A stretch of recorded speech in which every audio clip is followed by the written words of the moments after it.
آج انشاءاللہ تعالی ہم سورہ یونس کی آیت نمبر 31 اور 32 پڑھتے ہیں اور ان آیات کو سمجھنے کی کوشش کرتے ہیں۔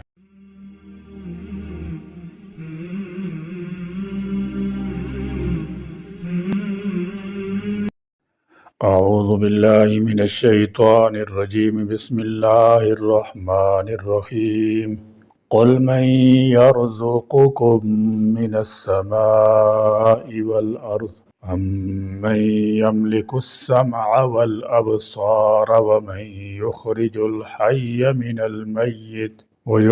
الْمَيِّتَ مِنَ الْحَيِّ وَمَن يُدَبِّرُ الْأَمْرَ فَسَيَقُولُونَ اللَّهُ فَقُلْ أَفَلَا تَتَّقُونَ فَذَلِكُمُ اللَّهُ رَبُّكُمُ الْحَقُّ فَمَاذَا بَعْدَ الْحَقِّ إِلَّا الضَّلَالُ فَأَنَّىٰ تُصْرَفُونَ۔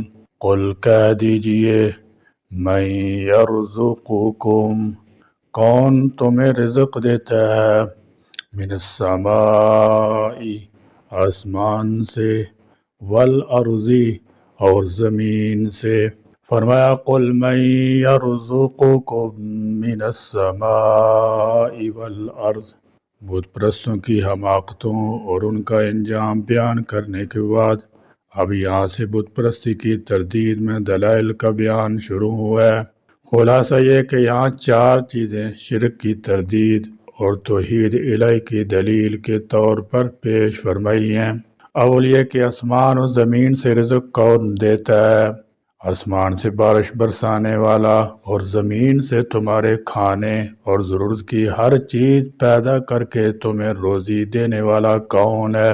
دوم انسان کے حواس، جن میں سب سے زیادہ باشرف سمع و بصر ہیں، جو انسان کے علم کا ذریعہ بنتے ہیں، یہ دونوں کس کے قبضے میں ہیں کہ اگر چاہے تو چھین کر اندھا کر دے اور بہرا کر دے۔ سو موت و حیات کا اختیار کس کے پاس ہے؟ کون ہے جو زندہ کو مردہ سے اور مردہ کو زندہ سے نکالتا ہے؟ مثلا نطفہ اور جاندار، انڈا اور پرندے، بیج اور لہلہاتے کھیت اور درخت، مومن اور کافر میں سے کو دوسرے سے کون نکالتا ہے؟ چاروں پوری کائنات کے ہر معاملہ کی تدبیر کون کرتا ہے کہ اس میں نہ کوئی خرابی ہے نہ حادثہ۔ تدبیر میں پہلی تمام چیزیں بھی آ جاتی ہیں جو باقی رہ گئی تھیں، تدبیر کی صراحت کے بعد وہ سب بھی شامل ہو گئیں۔ یہ خاص کے بعد عام کا ذکر ہے۔ امن، یا کون ہے وہ جو یملکو، مالک ہو، السمع، کانوں، والابصار، اور آنکھوں کا۔ فرمایا امن یملک السمع والابصار، کہ کانوں اور آنکھوں کا مالک کون ہے۔ انسانی جسم کے یہ اہم ترین اعضاء کس نے پیدا کیے ہیں؟ سمع کا مطلب ظاہر کان بھی ہو سکتے ہیں اور اس سے قوت سامع بھی مراد لی جا سکتی ہے۔ اس طرح آنکھوں سے ظاہری آنکھوں کے علاوہ قوت بینائی بھی مراد لی جا سکتی ہے۔ مطلب بہرحال یہی ہے کہ کانوں اور آنکھوں یا قوت سامعہ اور قوت باصرہ کا مالک کون ہے۔ انسانی جسم کی یہ دو چیزیں اللہ نے بطور نشانی بیان فرمائی ہیں۔ جس طرح آسمان اور زمین اللہ کی عظیم نشانی ہیں، اسی طرح کان اور آنکھ بھی اللہ کی عظیم نعمتیں اور اس کی قدرت کی نشانی ہیں۔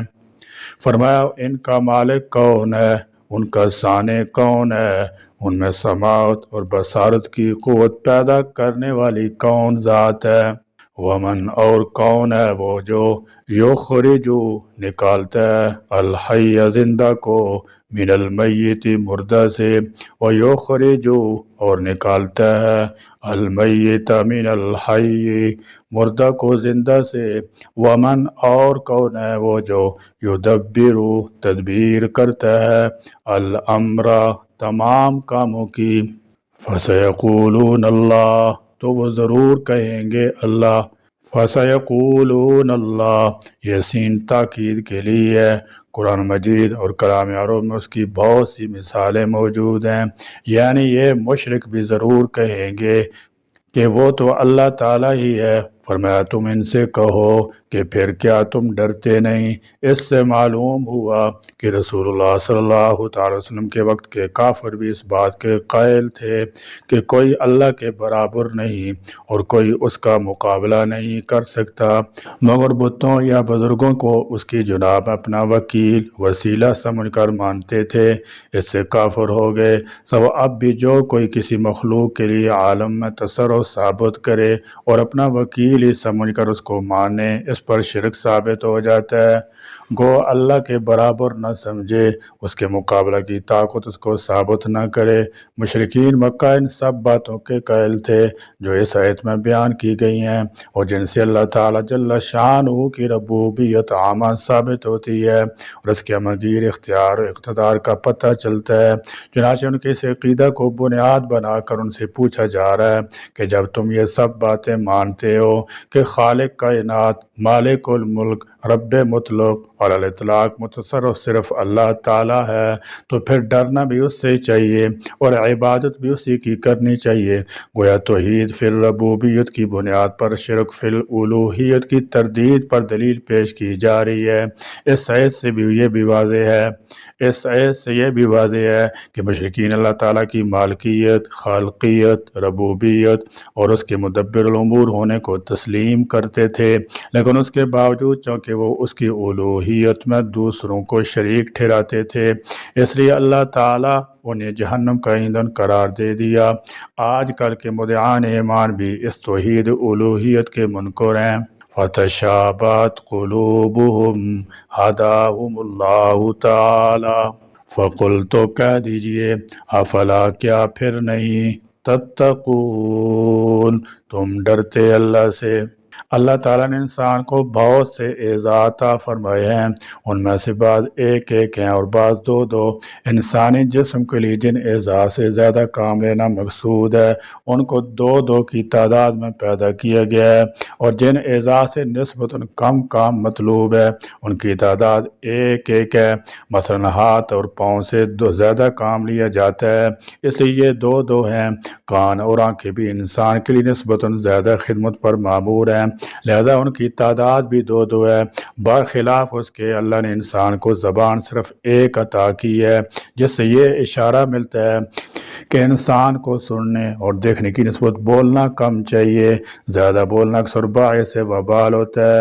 ہمیشہ تھوڑی بات کرے مگر اچھی کرے، کوئی ایسی لغو بات نہ کرے جو قابل مواخذہ ہو۔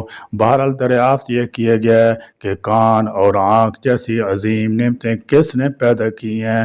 کیا یہ کسی ڈاکٹر، انجینئر، سائنسدان یا ماہر صناعہ کی تیار کردہ ہیں؟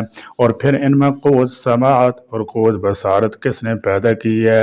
ظاہر ہے یہ قوا بھی اللہ ہی کے پیدا کردہ ہیں، وہ جب چاہتا ہے ان میں بگاڑ پیدا کر دیتا ہے یا یہ قوا بالکل ہی چھین لیتا ہے، اور پھر انسان ٹھوکریں کھاتے پھرتے ہیں اور انسانی سوسائٹی میں اپنا مؤثر کردار ادا نہیں کر سکتے۔ ان دو نشانیوں پر ہی غور کرے تو انسان اللہ کی معرفت کو پا سکتا ہے۔ کان کی ساخت، کان کی ظاہری ساخت بھی اللہ تعالیٰ نے عجیب غریب بنائی ہے۔ یہ ٹیڑھی وضع قطع اندر گڑے اور ابھار، پھر ان میں سوراخ انسانی ضرورت کے عین مطابق ہیں۔ آواز بردار ہوا کان کے ابھاروں سے ٹکرا کر نالیوں میں سے ہوتی ہوئی کان کے سوراخ میں چلی جاتی ہے۔ سوراخ اس ہوا کو آگے نہایت ہی نازک چمڑے کے پردے تک لیے جاتے ہیں جو آگے سے بند ہے۔ پردے کے آگے حوض ہے جس میں رطوبت بھری ہوئی ہے۔ جب ہوا پردے سے ٹکراتی ہے تو کان کے حوض میں بالکل اسی طرح لہریں پیدا ہوتی ہیں جس طرح کسی جوڑ میں پتھر مارنے سے حوض کی دوسری جانب جہاں لہریں ختم ہوتی ہیں وہاں ہر ایک کان میں 3,000 اعصاب ہیں جو ٹیلی فون کا کام دیتے ہیں۔ ہر قسم کی آواز سننے کے لیے ایک ایک ٹیلی فون نہیں بلکہ ہر قسم کی آوازوں کی سماعت کے لیے علیحدہ علیحدہ ٹیلی فون ہیں۔ مثلا عام بات سننے کے لیے اور ٹیلی فون ہے اور رونے کی آواز سننے کے لیے دوسرا۔ نرم آواز ایک ٹیلی فون سنتا ہے تو کڑک آواز کو دوسرا۔ بہرحال یہ ٹیلی فون آواز کو سن کر اس کی اطلاع مرکز سماعت کو دیتے ہیں، پھر قوت عقلیہ اور دماغیہ فیصلہ کرتی ہے کہ یہ کس چیز کی کس قسم کی آواز ہے۔ بہرحال اللہ تعالیٰ نے سماعت کے لیے ایک کانوں میں حیرت انگیز نظام قائم کر رکھا ہے۔ آنکھوں کی ساخت کان سے بھی زیادہ پیچیدہ ہے۔ اس پر بقرات کے زمانے سے تحقیق ہو رہی ہے جو کہ مسلسل جاری ہے۔ آنکھ میں اللہ نے 7 طبقے اور 3 قسم کی رطوبتیں رکھی ہیں۔ آنکھ کے درمیان میں جو سوراخ نظر آتا ہے اس میں نہایت ہی شفاف قسم کی رطوبت ہوتی ہے۔ جب یہ رطوبت گدلی ہو جاتی ہے تو موتیا بن جاتا ہے، آدمی اندھا ہو جاتا ہے۔ پھر آپریشن کے ذریعے اس کثافت کو دور کر کے آنکھ کو دیکھنے کے قابل بنایا جاتا ہے۔ بقرات کے قول کے مطابق اللہ تعالی نے آنکھ کے سامنے والے حصے میں نہایت ہی باریک شفاف 40 پردے رکھے ہیں جو کہ دیکھنے میں ایک ہی معلوم ہوتے ہیں۔ اس شیشے کی گرد ایک غلاف بنا رکھا ہے جس کے ذریعے کسی حادثے یا دیگر ضرورت کے وقت آنکھ کو بند کر لیا جاتا ہے۔ یہ قدرت خداوند کی کمال صناعی کا نمونہ ہے کہ اس نے چہرے پر ہڈیوں میں گڑھے بنا کر آنکھوں کو ان کے اندر محفوظ کر دیا ہے تاکہ حادثہ کی صورت میں ہڈی اس آنکھ کا دفاع کر سکے۔ جب کوئی چیز آنکھ کے سامنے آتی ہے تو اس کا اکثر رطوبت کی وساطت سے آنکھ کے پچھلے حصے میں چلا جاتا ہے۔ جہاں رطوبت ختم ہوتی ہے وہاں پر حساب کا جال بچھا ہوا ہے۔ جب باہر سے آنے والا عکس ان جالیوں پر پڑتا ہے تو یہ اسے مجمع نور تک پہنچاتی ہے۔ مجمع نور اس عکس کو حص مشترک سے وہ اسے مرکزی قوت بصارت پہنچا دیتی ہے۔ اس قوت تلو دماغ سے ہوتا ہے، چنانچہ آخر مرکزی قوت فیصلہ کرتی ہے کہ آنکھ نے جو کچھ دیکھا ہے وہ فلاں رنگ یا فلاں قسم کی شکل ہے۔ غرض ہے کہ اللہ تعالیٰ نے آنکھ میں بھی عجیب و غریب اور نہایت ہی نرم و نازک نظام پیدا کر کے بینائی جیسی عظیم نعمت عطا فرمائی ہے۔ فَذَلِكُمُ اللَّهُ، چنانچہ یہی ہے اللہ، ربکم تمہارا رب، الحق سچا، فماذا پھر کیا ہے، بعد الحق حق کے بعد، فرمایا فذالکم اللہ، تو یہ اللہ ہے یعنی جو ان چیزوں کو سر انجام دیتا ہے اور آسمان و زمین زندگی اور موت سب کا مالک ہے اور رزق عطا پر قدرت رکھتا ہے، وہی اللہ عز و جل تمہارا سچا رب ہے، وہی عبادت کا مستحق ہے، نہ کہ یہ ناکارہ خود ساختہ بناوٹی بت۔ جب ایسے واضح قطعی دلائل سے ثابت ہو گیا کہ عبادت کا مستحق صرف اللہ عز و جل ہے تو اس کے ماں سوا سب معبود باطل محض ہیں، اور جب تم نے اس کی قدرت کو پہچان لیا، اس کی کارسازی کا اعتراف کر لیا، تو پھر تم حق قبول کرنے سے کیوں اعراض کر رہے ہو؟ یعنی رب اور اللہ معبود تو یہی ہے جس کے بارے میں تمہیں خود اعتراف ہے کہ ہر چیز کا خالق مالک مدبر وہی ہے۔ پھر اس معبود کو چھوڑ کر جو تم دوسرے معبود بنائے پھرتے ہو وہ گمراہی کے سوا کچھ نہیں۔ تمہاری سمجھ میں یہ بات کیوں نہیں آتی؟ الا الضلال، سوائے گمراہی کے، فانا بالآخر کہاں تصرفون، پھیرے جاتے ہو تم۔ یعنی توحید پھر ربوبیت کے متعلق تم لوگوں کا جو عقیدہ ہے وہ عین حقیقت ہے اور درست اور سچ ہے۔ اب اس حقیقت کے علاوہ جو کچھ بھی ہوگا وہ باطل ہی ہو سکتا ہے جس کا حقائق سے کوئی تعلق نہیں ہوتا۔ توحید پھر ربوبیت کا تقاضا یہ ہے کہ عبادت بھی صرف اسی کی جائے اور یہی بات حق اور درست ہے، اور اگر تم اللہ کے علاوہ دوسروں کو بھی عبادت کرو گے یا انہیں پکارو گے تو پھر یہ سراسر گمراہی ہوگی۔ فرمایا فماذا بعد الحق الا الضلال فانا تصرفون، تو پھر حق کے ظاہر ہو جانے کے بعد گمراہی کے سوا کیا رہ جاتا ہے؟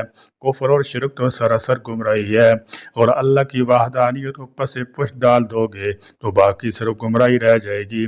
جب ربوبیت کا اقرار کرتے ہو تو پھر الوہیت کا انکار کیوں کرتے ہو؟ پھر اسی وحدہ لا شریک کی عبادت پر اکتفا کیوں نہیں کرتے؟ اغیار کے پیچھے کیوں بھاگتے ہو؟ فرمایا جب حق واضح ہو گیا فانا تصرفون، پھر تم کدھر پھرے جا رہے ہو اور شیطان نے تمہیں کس راستے پر ڈال دیا ہے؟ اللہ تبارک و تعالیٰ ہر قسم کے شرک سے ہماری حفاظت فرمائے۔ اللہ میں قرآن احکامات کے مطابق عمل کرنے کی توفیق دے۔ اللہ تعالیٰ میں دین اسلام کے ہر حکم پر عمل کرنے کی توفیق نصیب فرمائے۔ آمین۔ وآخر دعوانا الحمدللہ رب العالمین۔